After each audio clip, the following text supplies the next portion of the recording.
ফ্রিজের কোণে পড়ে থাকা ইলিশ মাছ দিয়ে আজ একটা নতুন রেসিপি আপনাদের সঙ্গে শেয়ার করব।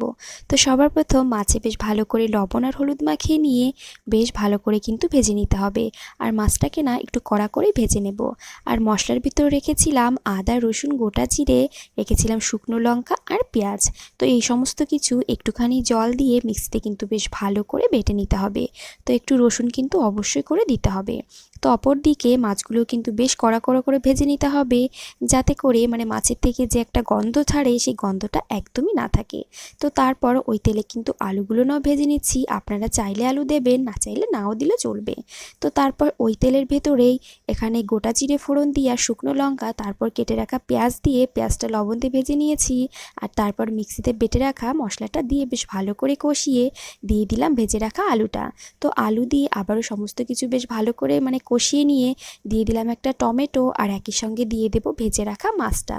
তো ভেজে রাখা মাছটা দিয়ে আবারও সমস্ত মশলার সঙ্গে বেশ ভালো করে কিন্তু কষিয়ে নিতে হবে।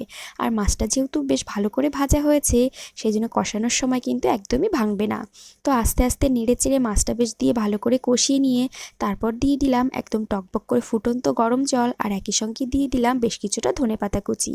তো ঢাকা দিয়ে কিছুটা সময় রান্না করে নিয়েছি। তো নামানোর আগে দিয়ে দিলাম একটুখানি গরম মশলা গুঁড়ো। রেডি হয়ে গেল একটা অসাধারণ স্বাদের রেসিপি।